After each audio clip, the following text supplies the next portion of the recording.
অপূর্ব স্বাদের কালো জিরে, কাঁচা লঙ্কা, কাঁচকলা, বেগুন দিয়ে ইলিশ মাছের ঝোল। আর এখানে আছে ইলিশ মাছের মাথা দিয়ে কুমড়োর ঘন্ট। কে কে এরকম রান্না ভালোবাসো? আমার রেসিপিটা দেখতে থাকো, না দেখলে কিন্তু মিস করবে বন্ধুরা। হাই ফ্রেন্ডস, আমি রিনা, ওয়েস্ট বেঙ্গল ইন্ডিয়া থেকে বলছি।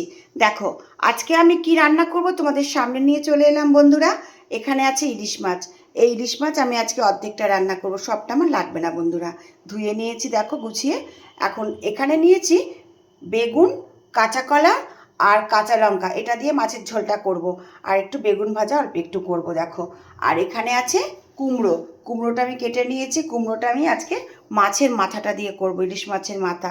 আর এখানে দেখো একটু তেল আছে। তোমরা কে কে ভালোবাসো এইরকম রান্না খেতে আমাকে জানাবে।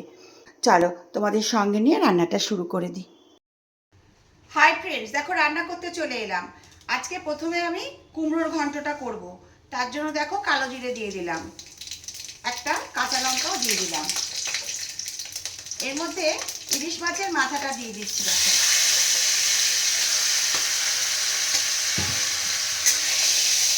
মাথাটাকে আমি ভেজে নিলাম। এর মধ্যে কুমড়ো কেটে রেখেছি, এটা দিয়ে দিলাম। নুন দিয়ে দিলাম, হলুদ দিয়ে দিলাম। এবারে এটাকে ভালো করে নাড়াচাড়া করে ভালো করে ভাজা করে তারপরে রান্নাটা করব। ইলিশ মাছের মাথা দিয়ে কুমড়োর ঘন্ট আমার অলমোস্ট ডান। এবার এটাকে আমি সার্ভ করে দেব। কেমন হয়েছে তোমরা সেটা বলবে। এখন আমি ইলিশ মাছটা রান্না করব। ইলিশ মাছগুলোকে আমি আগে ভেজে নেব। মাছটা আমি বেশি ভাজবো না, জাস্ট একটুখানি অল্প করেই ভাজবো। ইলিশ মাছ বেশি ভাজলে না ভালো লাগে না, টেস্টটা চলে যায়, তাই না বন্ধুরা বলো? দেখো মাছটাকে এবার আমি তুলে নিচ্ছি, ভাজা হয়ে গেছে।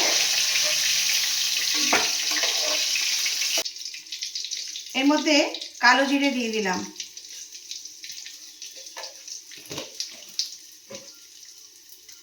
এবারে আমি সবজিগুলোকে ভেজে নেব। কাঁচকলা, বেগুন,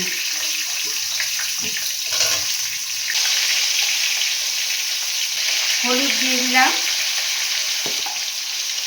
নুন দিয়ে দিলাম। এটাকে ভালো করে ভেজে নেব। বেগুনটাকে আমি ভেজে তুলে নিয়েছি, মাছও ভেজে নিয়েছি। আর এই কাঁচকলাগুলোকে তুলে নিলাম, ভাজা হয়ে গেছে।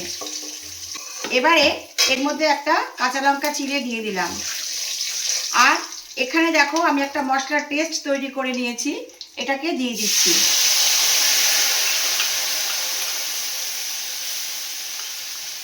এই মশলার মধ্যে আছে কিচ্ছু না, অল্প একটু ধনে জিরের গুঁড়ো, একটু কালারের জন্য দিয়েছি কাশ্মীরি মির্চ, হলুদের গুঁড়ো, এই দিয়ে আমি আর নুন, স্বাদ মতো নুন দিয়েছি। এইটা দিয়ে আমি মশলার পেস্টটাকে তৈরি করে নিয়েছি। এবার এটাকে ভালো করে কষাবো, তারপরে জল দেব। ইলিশ মাছে বেশি মশলা ভালো লাগে না, তাই না বন্ধুরা? মশলাটা থেকে আমার তেল ছেড়ে দিয়েছে।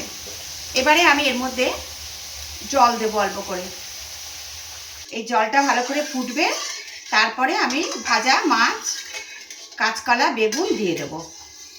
তোমরা ঝোলটা আমার ফুটে গেছে ভালো করে। আমি এর মধ্যে ভাজা কাঁচকলা আর বেগুন, মাছ সব কিছু দিয়ে দেবো। ইলিশ মাছের ঝোল আমার অলমোস্ট ডান। কেমন হয়েছে তোমরা কিন্তু অবশ্যই বলবে। আর তোমরা কারা কারা এরকম মাছের ঝোল খেতে ভালোবাসো এটাও বলবে আমাকে। তাহলে ইলিশ মাছের ঝোল রান্না করে আমি বাটিতে সার্ভ করে দিয়েছি।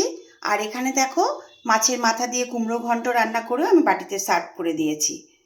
ভিডিওটা যদি ভালো লাগে একটা লাইক কমেন্ট করো। আবার দেখা হবে তোমাদের সঙ্গে নেক্সট ভিডিওতে। অনেক অনেক ভালোবাসা নিও। টাটা।